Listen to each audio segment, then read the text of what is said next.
and Balaram completed their education in a very short time, and they returned to Mathura. Now that Krishna was back in Mathura, he met Uddhava, and he said, "My dear Uddhava, I have a very special message and an assignment for you.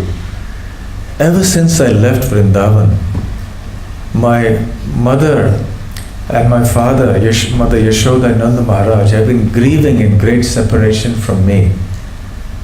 And even the other Brajabasis, especially the gopis of Vrindavan, have been lamenting very greatly. Please go and reassure them that I will return, that I am with them.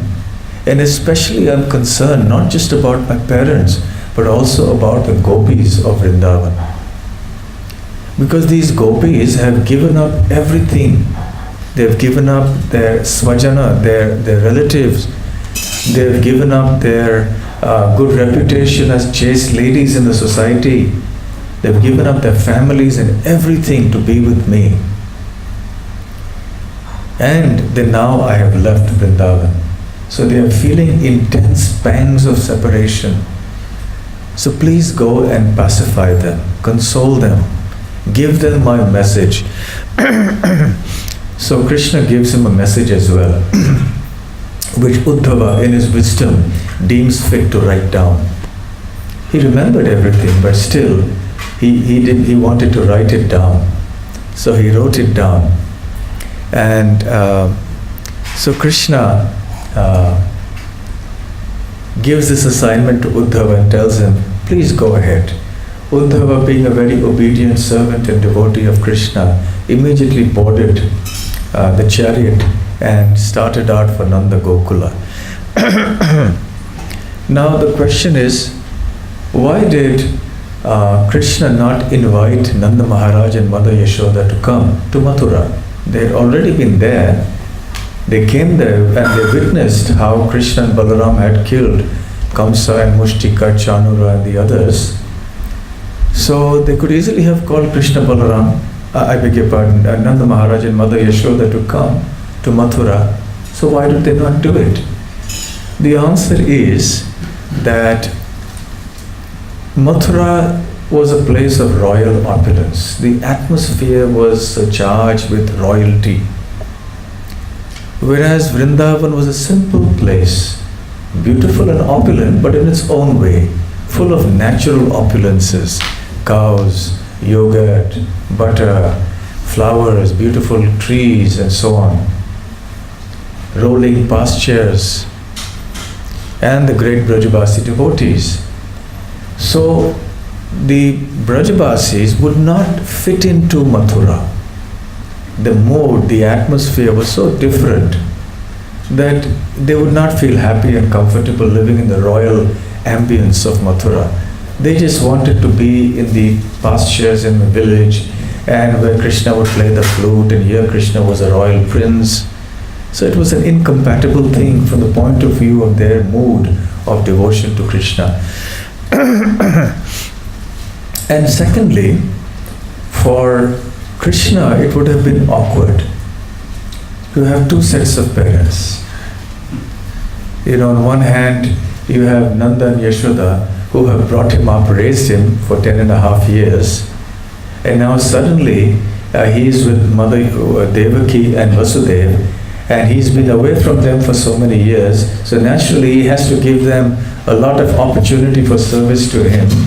He has to be fondled by them and all that. And now how is this going to happen? Two sets of parents, it would create some kind of awkwardness. When would he go to Yashoda? When would he go to Devaki? You understand, it would be a little awkward. So therefore, Krishna in his perfect wisdom decided it was best that Nanda Maharaj and Mother Yashoda stay on in Vrindavan. So he called Uddhava and he said, "Uddhava, when I left Vrindavan to come here, Akrura had come to take me. And I had promised the Brajabasis, Ayasyam, I will definitely return to Braj, to Vrindavan. And of course that is a heart-rending pastime. And when Krishna left from Vrindavan, the gopis in particular and the Brajavasis in general were very reluctant to let Krishna leave. And there are different places, different villages in Braj which have different names. For example, there's one name, that is one village that has a name called Shi. And the Shi comes from Shigram, which means very quickly. So as Akrura was taking Krishna and Balaram on the chariot, and they were moving around, because the gopis were coming here and there, they would intercept the chariot every now and then. So Akrura was trying to take different detours, going here and there. So the journey of Krishna from Vrindavan to Mathura took a fairly long time. And then they would be halted every now and then because the devotees would come and stop them and say, no, you can't go ahead. So at one place, Krishna told the Brajavasis, Shikram, I'll return very quickly. So that word Shikram has been distorted to Si, so the village is called Si. There's another village called Parsom. Parsom in the local language means day after tomorrow. In Hindi, Parsom means day after tomorrow. So Krishna told the gopis, I'll return day after tomorrow. So the folklore of Braj is full of such incidents.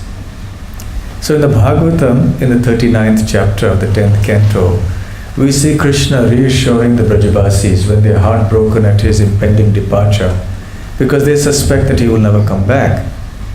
And even Krishna going away for one day in the morning and coming back in the evening was bad enough for them. And now the prospect of leaving Krishna for a long time, or Krishna leaving Vrindavan for a long time, perhaps never to return, was something they could not imagine. So Krishna said, Ayasyam, I will definitely come back. Then again, when Nanda Maharaj and Mother Yashoda had come to Mathura, and after Kamsa had been killed, Krishna had told them, Drashtum eshyamaha. He said, we, meaning Krishna and Balaram, we will come to see you, Mother Yashoda and Nanda Maharaj, in Vrindavan. So Krishna had given a promise that he would come to Vrindavan. Now Krishna was at the horns of a dilemma, to use that cliche. On one hand, he had promised the Brajavasis that he would come back.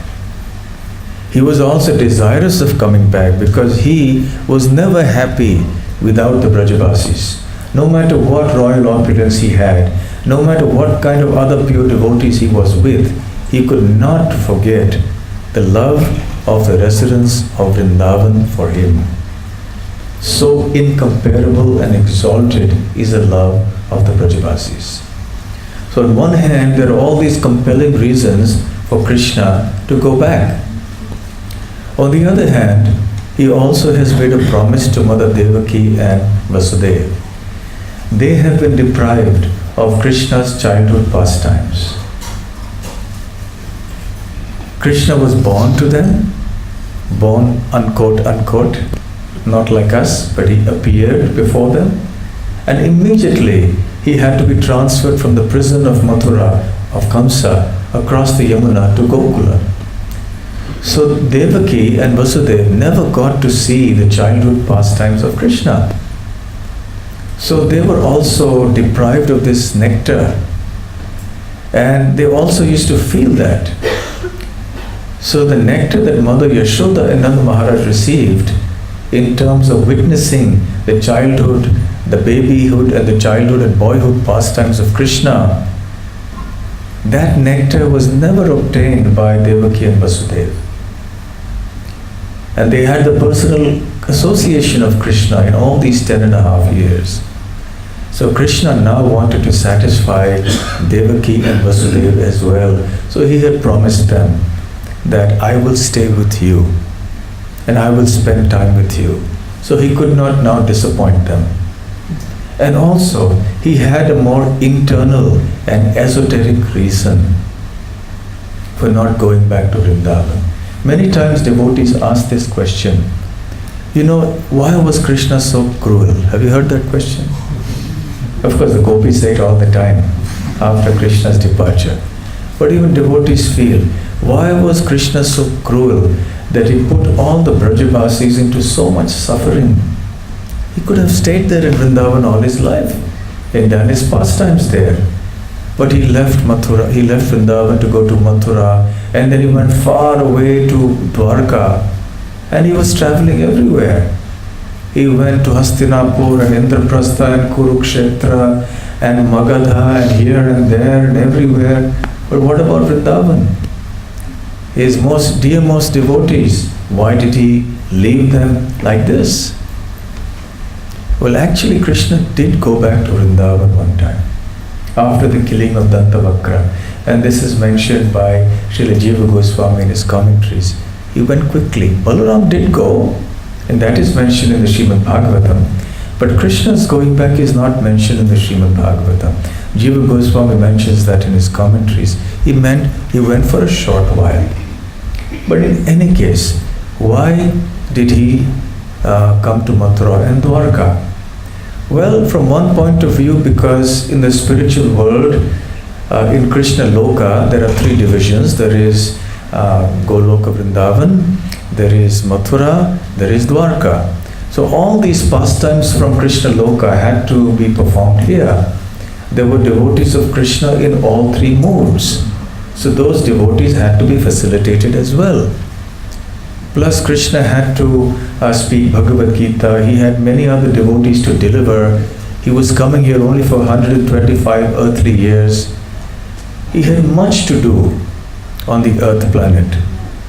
And therefore he had to go to these other places. So this is an important reason. However, the most internal and esoteric reason is that Krishna wanted to exhibit to the world, he wanted to demonstrate to the world the super excellent, incomparable position of the residents of Vrindavan, and in particular the gopis of Vrindavan. Because it was not only, but especially in Krishna's absence from Vrindavan, physically speaking, after Krishna's departure from Vrindavan, that the mood of separation of the Brajabasis really came to the fore. They would feel the mood of separation from Krishna every day, even when Krishna was living in Vrindavan, because he would leave every morning with the cows and his cowherd boys and go into the forest, and he would return only in the evening. The gopis were not permitted to go into the forest. Occasionally, of course, Krishna had these rendezvous with the gopis and Krishna that was secret in Govardhan and here and there. But otherwise, the other Brajabasis would not have so much opportunity to see Krishna. So there was the mood of separation even there. But that separation became intensified unimaginably more when Krishna left Vrindavan and came to Mathura. So Krishna wanted to demonstrate to the world the highest possible level of love for him. This is a very important point. He wanted to show to the world the pinnacle, the absolute pinnacle of pure devotional service to him. That there is no other devotion like that of the love of the gopis for him. Ramya Kachitupasana Vrajavadhu Vargena Ya Kalpita. So it is said that there is no worship of Krishna as pleasing to him as that rendered by the damsels, the cowherd maidens of Vrindavan, the gopis. And to illustrate this, he used Uddhava as his messenger. So just imagine, what is Uddhava's role? Because as I said, he's just next to the Brajabasis and the gopis in devotion, in terms of exaltedness. And he was chosen here for this most important secret mission. Secret in the sense of how Krishna wanted to reveal the glories of this Vipralambha Bhava, the love in separation. So Uddhava was the chosen messenger. and Uddhava came. So of course this was the reason why he chose Uddhava. Why he sent Uddhava was to be his representative. So Krishna could not personally go. So this was the first and most important reason why Krishna sent Uddhava to Vrindavan.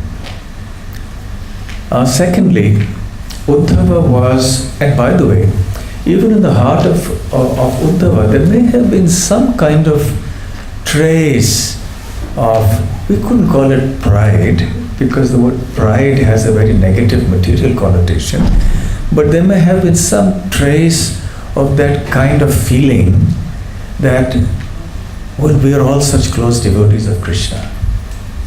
We are Krishna's, Krishna is ours. We are so close to him. We are the best devotees of Krishna. And maybe the other residents of the Yadu dynasty also felt like that. So Krishna wanted to bring down that feeling and tell them, no,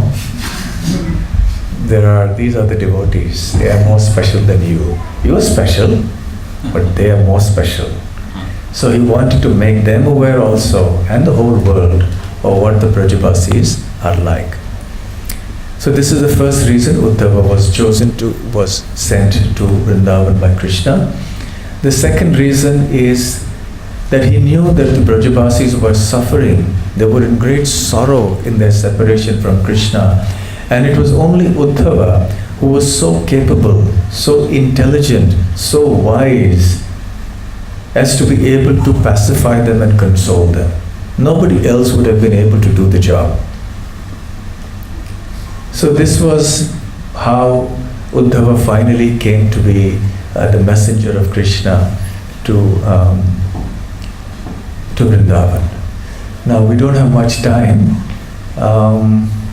What shall we do? Okay, we can continue this perhaps tomorrow, but I'll just briefly conclude with the arrival of Krishna. Maybe I'll just go a few minutes. So Uddhava promptly sat on his chariot and came to Vrindavan. Now when he arrived, that was close to sunset. Now the cows, the sunset and sunrise are beautiful times. And in Vrindavan, sunset is especially glorious. You know why? Sunset is even better than sunrise. Generally, we don't like sunset. We prefer sunrise because now it's going to be sunlight and it'll be bright and so on. And sunset is the onset of darkness. Then things become cold and so on.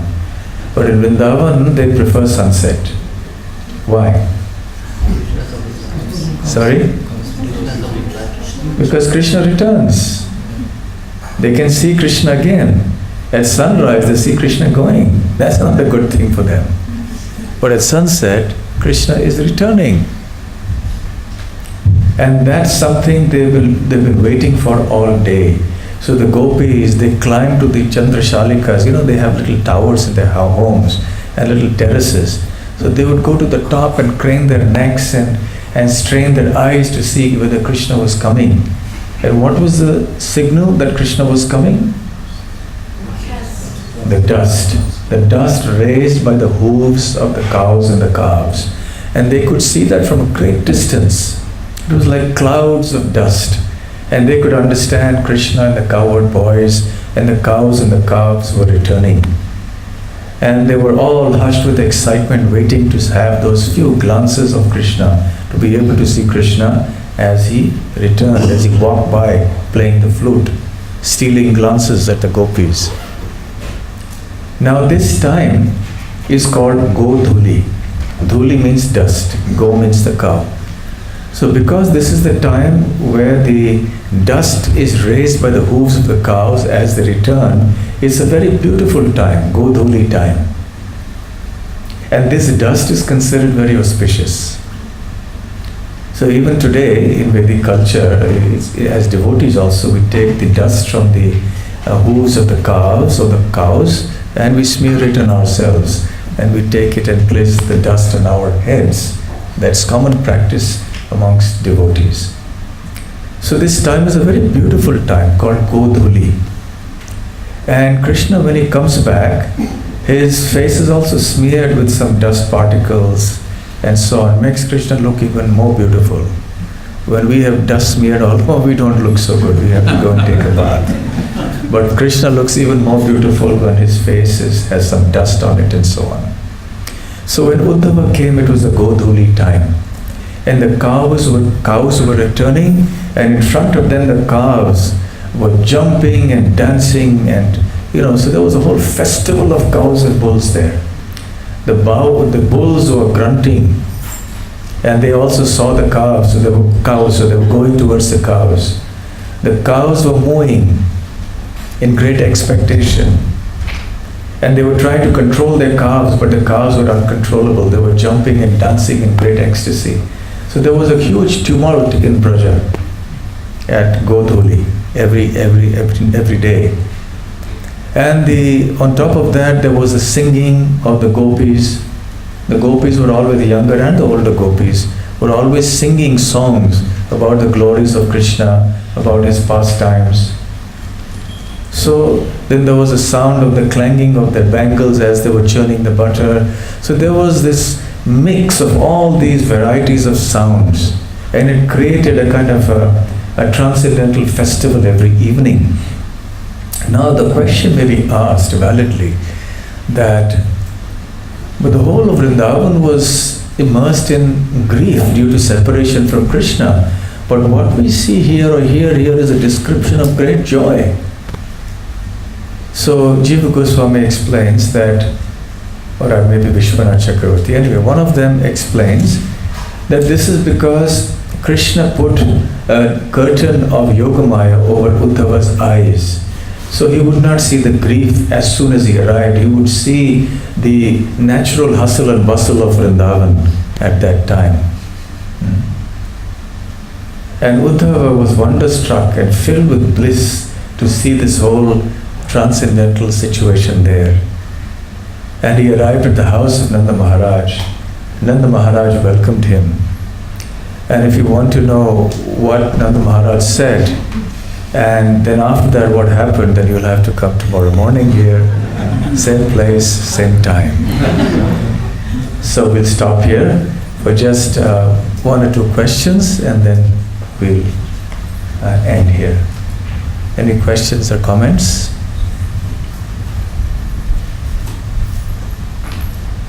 Yes. Do we have a mic? Or you can just say it, I'll repeat the question. Thank you very much, Rasamrita.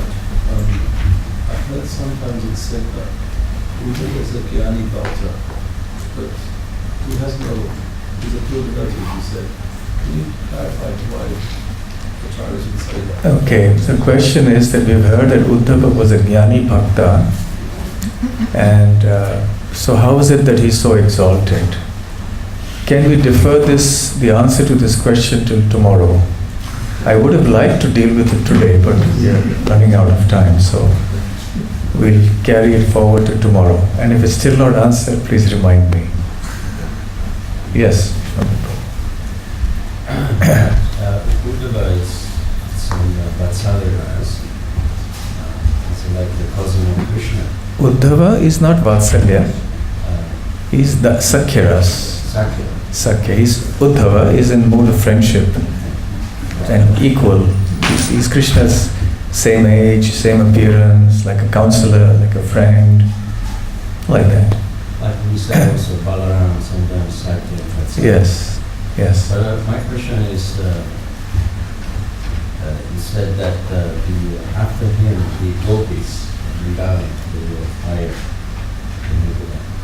I was wondering, this Nanda and Jashoda, they are Vatsalya's, and Uddhava is actually an Ashwarya Baba, it's all reverence. How come they're not greater than Uddhava? Why the gopis? Your question is that how is it that we have the gopis after Uddhava, above Uddhava, and not Nanda Maharaj and Mother Yashoda? Well, actually they are also extremely exalted in the stage of the Brajabasis. Sanatana Goswami here has chosen the main representatives of each category. The Brajabasis are unparalleled in their devotion, so there's no doubt about that. And Uddhava's bhava is a little different. He's in the Dwarka bhava. So still the residents of Vrindavan are more exalted than him. And also we'll see that Uddhava tries to acquire the Brajabhava, and we'll see that actually that's the subject of this verse. So we'll see that tomorrow. Maybe there'll be more discussion on that tomorrow morning. Okay, thank you very much. Srila Prabhupada ki jai. Grantharaj Srimad Bhagavatam ki jai. Gaur Premanande. Rasamrita Swami ki jai.